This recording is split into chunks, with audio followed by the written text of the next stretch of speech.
जी अस्सलाम वालेकुम। जी वालेकुम सलाम साईं गुलाम रसूल। जी अदा केरु ॻाल्हायो पिया? साईं मां नसरुल्ला भुट्टो ॻाल्हायां थो जंगल मलिक खां। जी अदा तो साईं असांजो कुझु अर्ज़ु हुयो। जी अदा जी। मुंहिंजो भाउ सनाउल्ला रेती पुलिस ॿ ॾींहं अॻु चाहे वई आहे जंगल मलिक खां।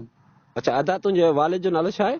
मोहम्मद शरीफ। अच्छा मां जंगल मलिक जाओ। जी अदा। जी जंगल मलिक जा पोइ 2 ॾींहं अॻु सुमार जे ॾींहुं 8 बजे इन खे जंगल मलिक में चाहे वई आहे।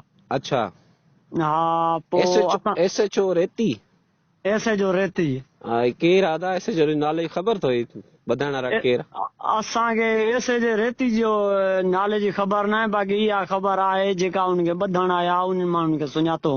अच्छा कहिड़ा कहिड़ा अदा ॿुधाइण आया नालनि? हिकु हुयो गुला इहो पीसी असलम। जी अदा। हा पीसी असलम चांडियो। जी अदा। हा पीसी अज़हर लगारी। अच्छा अदा। पीसी अकबर चांडियो। अच्छा ॿियो हिकशाबुद्दीन चाचाड़ी अदा मूंखे इहो ॿुधायो तव्हांजे भाउ ते कोई केस दाख़िल हो छा केस हो कंहिंजी फिरियाद हुई? कुझु ना का फिरियाद ना का केस कुझु बि न हुयोसि उनखे। अच्छा तव्हांजे भाउ जो नालो छा ॿुधायो हुई? सनाउल्ला। सोनाउल्ला भुट्टो। हा असांखे उते कंहिं दोस्त खां वीडियो मौसूल कई आहे असांखां। न उन्हनि जो छा चवणु आहे? ॿधण जो कोई मक़सदु त हूंदो न, कोई तव्हांखे घुर कंदो? असां वियासीं असांजा वॾा उते उन खां ऐसे जेको पुछण। जी जी छा पुछण? छा चयो? उन चयो त माण्हू मां छॾींदुमि, माण्हू जा मां वटां अघु वठंदुमि 3 लाख रुपया। 3 लाख रुपया वठंदुमि? 3 लाख रुपया उन घुर कई। असां ग़रीब माण्हू आहिनि, 3 लाख रुपया किथां ॾियूं? अच्छा मतिलबु 3 लाख रुपया माना पोइ त मां मुंहिंजी नज़र में त पहिरें नंबर त मां ही तव्हांजी जेकी वॉइस आहे जी जे तव्हां इजाज़त ॾियो त छो मूं वटि ऑटोमेटिक रिकॉर्डिंग हूंदी आहे, तव्हां इजाज़त ॾींदा हुओ त मां ही एस पी साहिब खे मोकिलींदुसि ऐं तमामु घोटकी उबावड़े रेती जंगल मलिक जा जेतिरा सहाफ़ी आहिनि उन्हनि खे बि मोकिलींदुसि, इनशाला DIG सखर खे बि मोकिलींदुसि। ऐं तव्हां अॻी न ॻाल्हि कयो पिया त पोइ हाणे अदा तव्हांजो छोकिरो छा थियो छा न थियो? तव्हां वीडियो जी ॻाल्हि कई पिए। असांखे छोकिरो अञा ताईं लापता हुआ। छोकिरो असां उन ऐसे जेके चयोसीं असांखे उन चयो 3 लाख रुपयो ॾियो। जी अदा। हाणे उन गुम करे छॾियो आहे। जे चवे भई टाइम ते असांखे हिकु ॾींहं जो टाइम ॾिनो आहे, जे पैसा न पहुता त असां हाफ फराई या फुल फराई कंदासीं।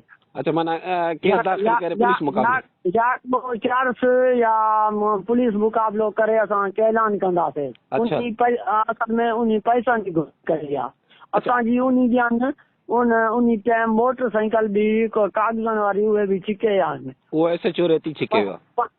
हा उन टाइम अदा थोरो वापार जो कमु कंदो, उन 50,000 गोदे में पियो हो, उहे बि कढी विया अथसि। अच्छा न ॿियो तव्हां ज़िक्र कयो पिया न वीडियो जो वग़ैरह जो, कोई वीडियो वग़ैरह? जी वीडियो असांजे मौसूल थी आहे, का दोस्त कंहिं मोकिली आहे। अच्छा दा। हा कंहिं पुलिस वारे मोकिली आहे, तुंहिंजो दोस्त आहे। पोइ उन वीडियो में छा आहे? कोई सनाउल्ला ॿधल आहे छा आहे? लाका को मामलो छा आहे? जी ॻाल्हाईंदो कोन्हे बिल्कुलु। वेठो आहे वीडियो अहिड़ी उन मोकिली आहे, उन पिक बि मोकिलिया आहिनि मांॾे। अच्छा अदा ही कयो बसि तव्हां मूंखे उहो वीडियो वग़ैरह मोकिले छॾियो, बाक़ी इनशाला मां ही तव्हांजी न्यूज़ रखंदो ऐं इनशाला SSP घोटकी ज़रूरु इन मामले जो नोटिस वठंदो ऐं इन मामले जी जांच कंदो। उम्मीद आहे त DIG अब्दुल्ला चाचर साहब बि बहितरीन माण्हू आहे, उहो बि नोटिस वठंदो, तव्हांजो भाउ बाज़ियाब थींदो। असां बि ख़ुदा जेतिरा बि साहब आहिनि असांजो अर्ज़ु आहे असांजो भाउ जल्द में जल्द रिहा अचे इनशाला। नालो अदा तव्हां छा ॿुधायो? नसरुल्ला पंहिंजो? नसरुल्ला सनाउल्ला जा भाउ आहियो? जी। SHO रेती की वीडियो लीक, बंदे को बांदी बना के रखा हुआ है और 3 लाख तलब, वरना पुलिस मुकाबला, FIR दर्ज करके बंदे को मार दूंगा या हाफ फ्राई कर दूंगा।